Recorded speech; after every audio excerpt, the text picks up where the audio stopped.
and mental moments where small changes can have lasting ripples. This week, we're talking about my favorite subject, and that is anxiety.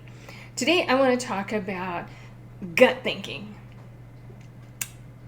Okay, probably many of you are going to say, no, Rhonda, you're wrong. And I'm going to say, no, hear me out, because when it comes to our gut, the only thing our gut is good at telling us is if it's hungry. And sometimes it gets even that wrong because we can be thirsty instead of hungry.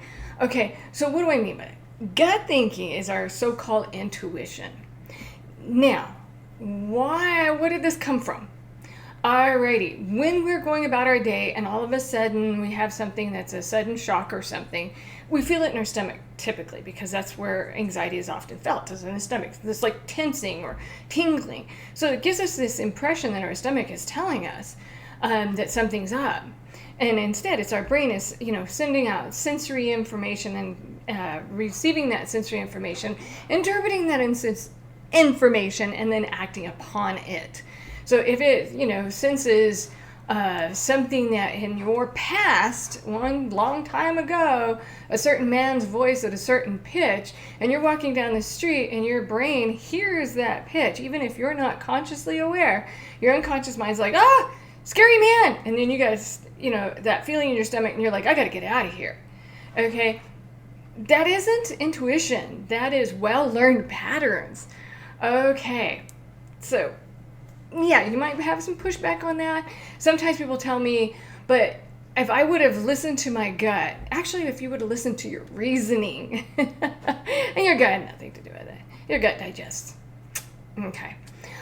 But our head, our brain, is the thing that processes data and information. Now, sometimes our brain tells us that's not a good idea. And yet we say, I think it is, and we do it anyway, and then we're like, oh, well, that didn't work out so good.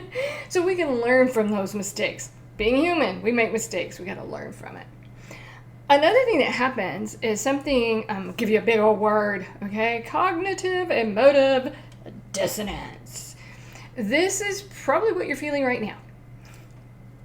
I'm telling you something that's particularly for most and the majority of people that I've worked with, this is something new and different, and they want to reject it. They're like, new and different, don't like it. Blah. I don't have that. It gives me that icky feeling. It's an icky feeling, therefore it's wrong. No, it's just different. Anytime we learn something new, we're going to be faced with this feeling of, ooh, I don't like this. This is not comfortable for me. If we were listening to our guts would be telling us, this isn't good. Well, our guts are only telling you nothing, but that sensation in our stomach and our brain's going, see, I'm telling you, this isn't any good.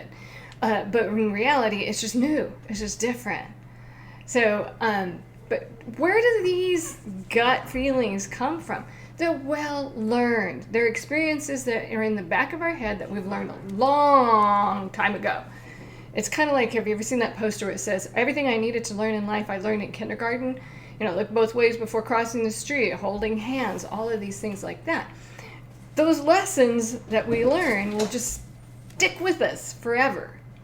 Now, if we grew up in a nice, healthy environment, bravo!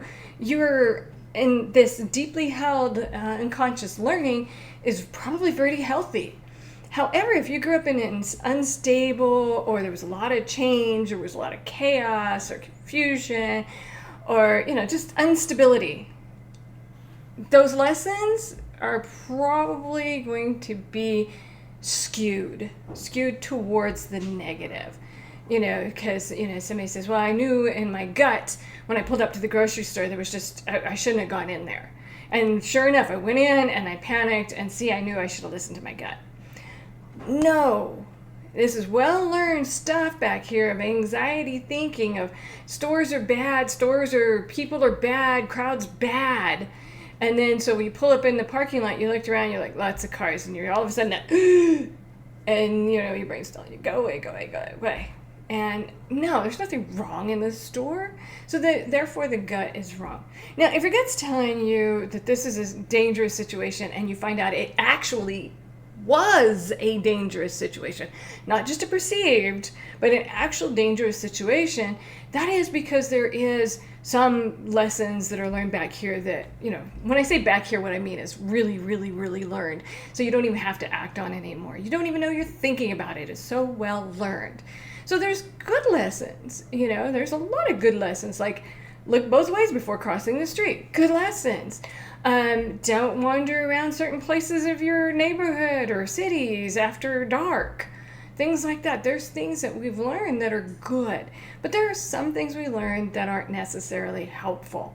And so a lot of times when we're talking about this gut feelings, these gut thinking, we're actually just working on these unconscious processes that have been brought into our current situation through a feeling in our gut. So, and if you want to learn more about anxiety, I have a course on teaching grounding as a tool for when, these other tools haven't worked. I also teach a course on how to get rid of anxiety thinking altogether. So if you're interested, check it out at morejoyfullife.com. Thank you.